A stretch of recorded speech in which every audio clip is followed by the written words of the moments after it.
తమిళ సినీ ప్రపంచంలో ఒక మామూలు నటుడిగా ప్రయాణం మొదలుపెట్టి తలపతి అనే టైటిల్తో కోట్లాది మంది అభిమానులను సంపాదించుకున్న హీరో జోసెఫ్ విజయ్ చంద్రశేఖర్. ఈ కథ ఒక స్టార్ కు మించిన పాదయాత్ర, ఒక లైఫ్ టైం లెజెండ్ ను ఆవిష్కరించే జర్నీ అని చెప్పుకోవచ్చు. బాల్యం, సినిమాలు, సమాజంపై ఉన్న అభిమానం చివరికి తన రాజకీయ ప్రయాణం వరకు తీసుకెళ్లింది విజయ్ జీవితం.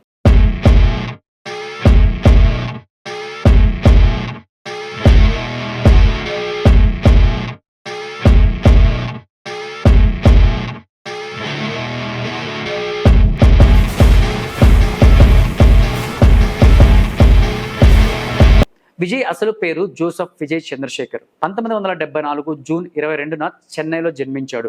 అతని తండ్రి ఎస్ఏ చంద్రశేఖర్, ఇతను సినీ దర్శకుడు అనమాట. తల్లి శోభ ప్లేబ్యాక్ సింగర్ అనమాట. సో మొత్తం కుటుంబం అంతా సినిమా ఫీల్డ్ లో ఉండడంతో చిన్నతనంలోనే నటనలోకి అడుగు పెట్టాడు మన విజయ్. విజయ్ చిన్నప్పుడే నటన మీద ఆసక్తితో తండ్రి ఎస్ఏ చంద్రశేఖర్ దర్శకత్వంలో 10కి పైగా సినిమాలు అయితే బాల నటుడుగా అయితే నటించాడు. వెట్రి అంటే 1984లో వచ్చింది ఈ సినిమా. ఈ సినిమా ద్వారా తొలిసారిగా తెరపై అయితే కనిపించాడు. అప్పటికే అతడి స్క్రీన్ ప్రెజెన్స్ చాలా మందిని ఆకట్టుకునింది. అలాగే 1992లో వచ్చిన విజయ్ హీరోగా పూర్తి స్థాయిలో అగ్రగేటం చేసిన సినిమా వచ్చి నాలయన్ తీర్పు. మొదట్లో అతని సినిమా పెద్దగా ఆకట్టుకోలేకపోయినా పూవే ఉనక్కాగా అంటే ఇది 1996లో వచ్చింది. ఈ సినిమా విజయ్కి అయితే బ్రేక్ అయితే ఇచ్చేసింది. ఇందులో నటన, ఫ్యాషన్, ఫ్యామిలీ ఆడియన్స్ కి అయితే బాగా నచ్చేసింది. ఈ దశలో విజయ్ పలుమార్లు రొమాంటిక్ మరియు యాక్షన్ సినిమాల్లో నటించాడు. లవ్ టుడే, కాదలకు మర్యాదల్ లాంటి సినిమాలు మంచి విజయం అయితే సాధించాయి. కానీ అప్పుడప్పుడు ఫ్లాప్లు వచ్చిన విజయ్ తన స్టైల్ మార్చక శ్రమ మాత్రం తగ్గలేదు. అలాగే 2001లో వచ్చిన ఫ్రెండ్స్, బద్రి, తమిళన్ విజయ్ని యువతలో మాస్ హీరోగా అయితే మార్చేసాయి. కానీ 2003లో విడుదలైన తిరుమలై టర్నింగ్ పాయింట్ అయితే ఇచ్చేసింది. ఇది మొదటిసారిగా ఆయన మాస్ లుక్ లో మారిపోయిన సినిమా అని చెప్పుకోవచ్చు. Jeans jacket styles, punch dialogues ఇవన్నీ అభిమానులను అయితే ఉర్రూతలగించేసాయి ఈ సినిమాల్లో. తర్వాత వచ్చిన గిల్లీ, ఇది 2004లో బ్లాక్ బాస్టర్ అయ్యి విజయ్ని స్టార్ నుండి బాక్స్ ఆఫీస్ మాన్స్టర్ గా మార్చేసింది. ఈ సినిమాలో అతడి యాక్షన్, డాన్స్, డైలాగ్ డెలివరీ అన్ని తలపతి లెవెల్ కు తీసుకెళ్లిపోయాయి అనమాట. ఈ దశలో పోకిరి 2007లో వచ్చింది. మరో సంచలన విజయాన్ని అయితే నమోదు చేసింది.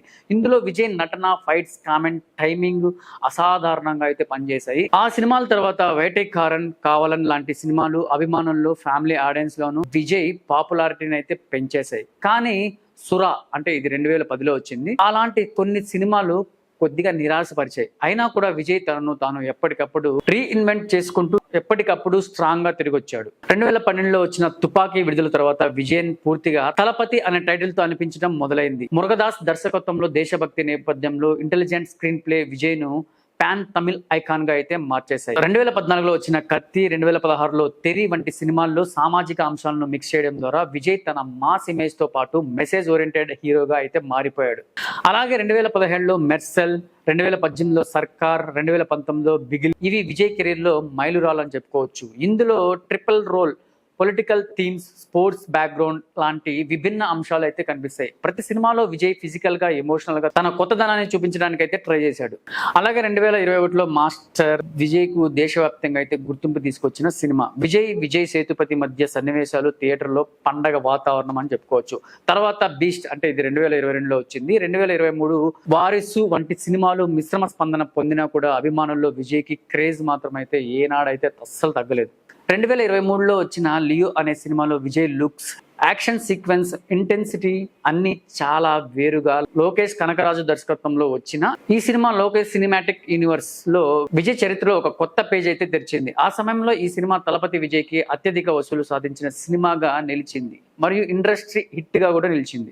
అలాగే 2024లో వచ్చిన గోడ్ సినిమా కూడా బాక్స్ ఆఫీస్ లో అయితే హిట్ అయింది. తలపతి విజయ్ చివరి చిత్రం జననాయకన్. ఈ సినిమా టీజర్ కూడా ఆయన పుట్టినరోజు సందర్భంగా విడుదలైతే అయింది. ఈ సినిమా జనవరి 9న 2026 విడుదలవుతుంది. తలపతి విజయ్ సినిమాలో యాక్షన్ చేస్తాడు, డాన్స్ తో థియేటర్ లో కంపిస్తుంది. కానీ స్టేజ్ పై మాట్లాడుతూ గుండెలను కలిచే మాటలు చెబుతాడు. ఆయన మాటలో ఉండే ధైర్యం, నిజాయితీ ప్రజల పట్ల ఉన్న బాధ్యత ఆయన్ను కేవలం స్టార్ గా కాకుండా భవిష్యత్తులో నాయకుడిగా మార్చేసింది. మాస్ హీరో, మిలియన్ల అభిమానులను కలిగిన తలపతి విజయ్ ఇప్పుడు ప్రజానాయకుడిగా తన మొదటి అడుగు అయితే వేసేశాడు.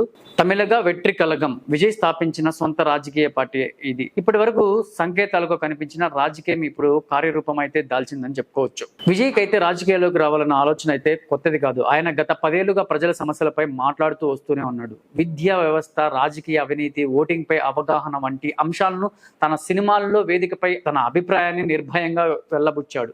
విజయ్ పార్టీ 2026లో తమిళనాడు అసెంబ్లీ ఎన్నికల్లో పోటీ చేయనుంటూ అధికారికంగా అయితే ప్రకటించాడు. అంతవరకు పార్టీ సేవా కార్యక్రమాల ద్వారా ప్రజల్లోకి వెళ్లాలని అయితే నిర్ణయించుకున్నాడు. తలపతి విజయ్ సింధూర రేఖ మీద నడిచిన వాడి లాంటి వాడు. కొన్ని పరాజయాలు, కొన్ని విమర్శలు, కానీ అభిమానుల ప్రేమ మాత్రం ఎప్పుడు విజయం సాధించింది. ఇప్పుడు అతను తెరపై హీరో కాదు, తెర వెనక ప్రజల కోసం నిజమైన హీరో అని చెప్పుకోవచ్చు. సో మొత్తానికి విజయ్ బయోగ్రఫీ మీకు నచ్చినట్లయితే షూట్ అండ్ షోని సబ్స్క్రైబ్ చేయండి. అలాగే ఇలాంటి సెలబ్రిటీ బయోగ్రఫీ మీరు ఇంకా తెలుసుకోవాలంటే కింద కామెంట్ చేయండి. This is prince Vijay. Next వీడియోతో మళ్ళీ కలుద్దాం.